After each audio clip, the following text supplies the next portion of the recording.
Hi everyone, welcome back to Wisdom That Works with Adeshola Emmanuel. This is a platform where we blend timeless spiritual truth and practical wisdom to help navigate different seasons of life. And today we're going to be discussing a very important topic I captioned the power of decision. The power of decision. It is very important that we understand that the quality of our life is determined by the quality of our decision. The decision you make determines what becomes of your future. There is a saying that what happens to you is not as important as to how you respond to it. In life, we all have different experiences. Just like the Bible says, the thing that has happened to you is also common to everybody. So your experience is not unique to you alone. It's just that it comes to us in different packages. We've all gone through stuff in life that we cannot even explain. But the truth is, it is not what happened to us that really matters, but how we respond to the things that happen to us. And this is determined by what we've done with our mind, how our mind is transformed over the years. And that is what determines the kind of decision you make, because your decision is from your will, it's from your thought, it's from your emotions, it's from your understanding and your conviction. So today we want to look at how we can begin to make this quality decision that will help shape our future. A divine decision as a determination you arrive at after a consideration, after thinking about it, after giving it a thought. What is your decision? What is your conclusion? For instance, your decision to party, your decision to go to school, your decision to get married. These are things that you have given it a thought and you feel, well, this is what I feel is right for me now. All of these things, the cumulative result is what we call failure or success, because this is what determines whether you become successful or you become a failure. Now, let's listen to this very interesting story. There was a story in the Bible that anytime I come across this word is always an inspiration for me. The story about these 4 Hebrew boys who were taken as captives to Babylon, and they were enrolled to serve the king. During their preliminary stage and their testing period, they were tested among other guys, among other boys that were there at that time, to prove themselves if they actually deserve to serve the king. And during this process, these guys, they make a very key decisions to not to divide themselves with a portion of the king's meat. They were determined to serve God. They were determined to stand their ground, no compromise, focus, that kind of doggedness, that kind of determination. That is what every man needs in life. And we all know the rest of the story. They eventually became one of the prominent figures in that land. So your decision is a function of your will. It's a function of your understanding. It's a function of your revelation of your future. If you know where you are going, you will know how to say yes and no to some things in your life. It is not every time you say yes. It is not every time you say no. The reason why people are so undecisive when they come into their key moment is because they have no understanding of where they are going. They have no understanding of where their future lies. And here is the thing. As Jim Rohn rightly said, is that failure is a few errors in judgment repeated every day. Failure is a few errors in judgment repeated every day. Those things that you think they don't really matter, those things that you think, well, it's just 10 minutes, just 20 minutes, 5 minutes here and there. The cumulative result of this is what becomes success or failure. For instance, your decision to play while you ought to be praying. Your decision to scroll on social media while you ought to be studying. Your decision to sleep while you ought to meditate. All of these things, the cumulative result of this is what becomes success or failure. For somebody who spend all his entire day scrolling on social media, laughing to joke, responding to comment and all of that, if that's all you do, you can be sure that this thing, if you repeat it every day over time, this becomes your habit. It becomes your life. And success is not about what you do, it's about who you become. Failure too is not about what you do, it's about who you become. So your habit determines how successful you are. And that is why you see, when you see successful people, if you have had any experience with them, you see they have a very good habit, they've developed a very strong habit, that it is impossible to take from them. they can lose all their money and they give them 1 or 2 years, they come back becoming the same thing they were. So it wasn't the money that determines who they are. It wasn't what they have. It's what they become in that process. And that is where the emphasis is. What you become is a function of your daily decisions. It's a function of your daily decision, daily action, daily choices. Now, this is a story that I would like to share with you. I never shared this with anyone before. It was a story my dad told me, very long time ago. He said to me, he said the day he made a key decision that changes his life.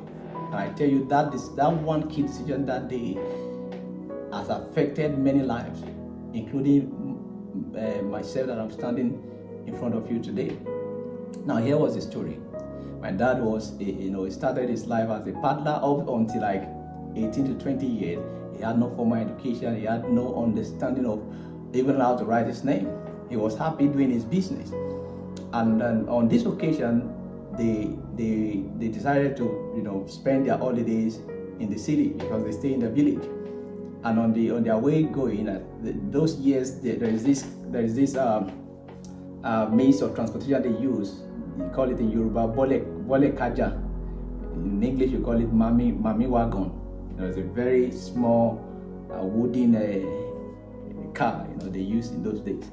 So, and because of the seating arrangement, it's very difficult to actually find a comfortable seat. So that was where the name came from. Bole kaja, come down there and let us fight. That was the name of the car, of the cargo or the wagon. So it happens that when they got to a certain place during the journey, the bus stopped because they wanted to let another people in to join the wagon.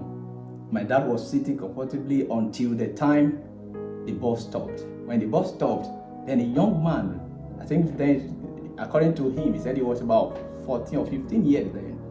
A young man, immediately the man came, people were starting shouting, "Captain, Captain, teacher, Captain."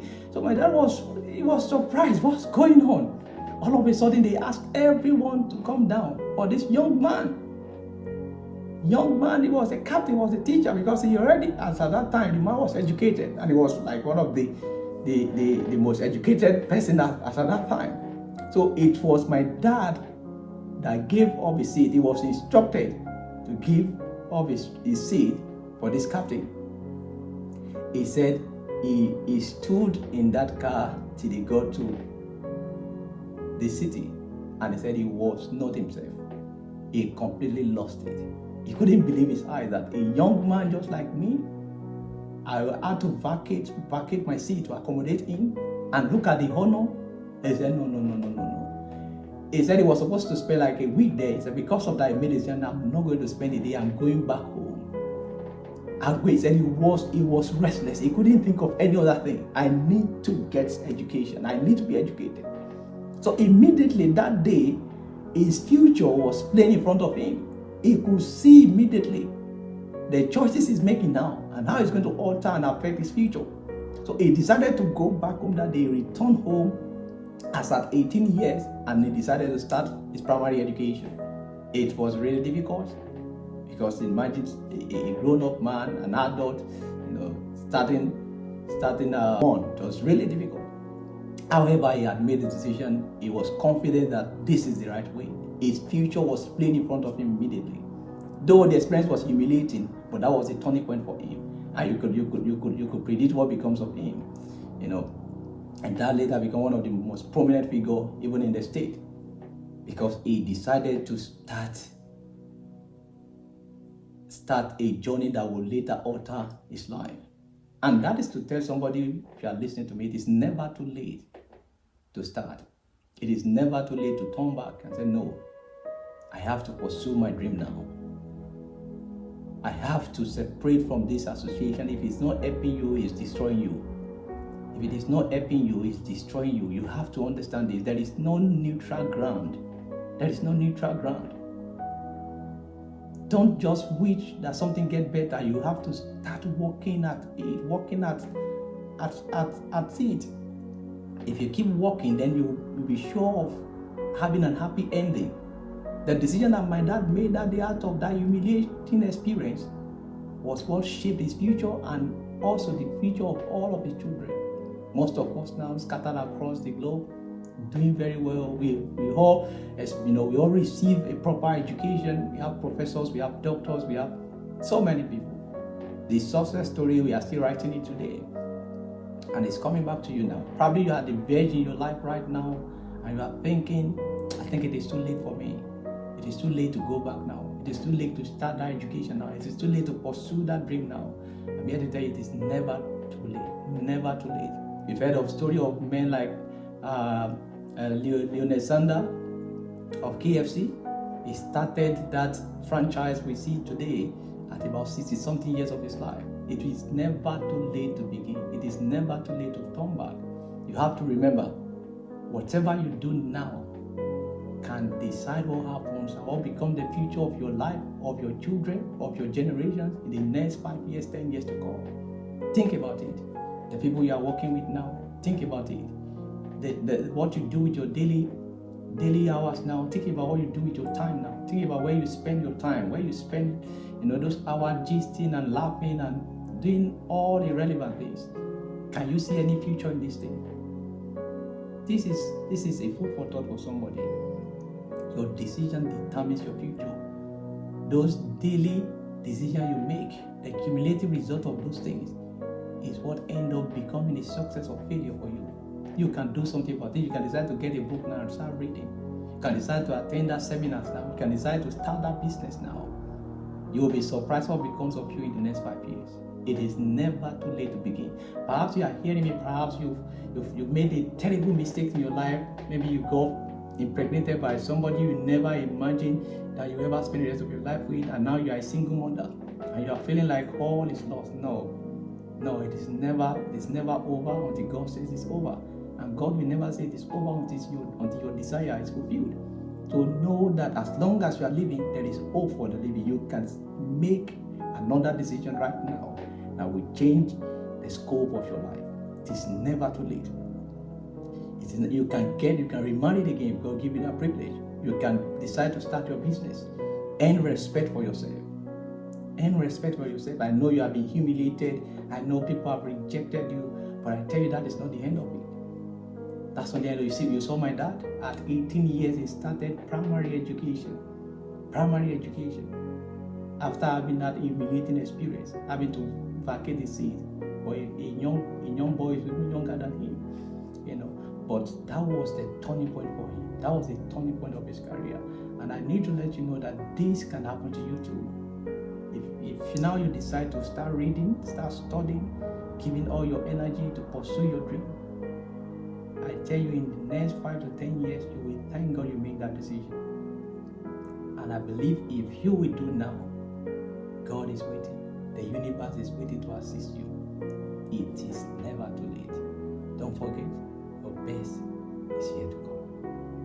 I believe this has blessed you. Do well to share this video and subscribe. God bless you. See you in the next video.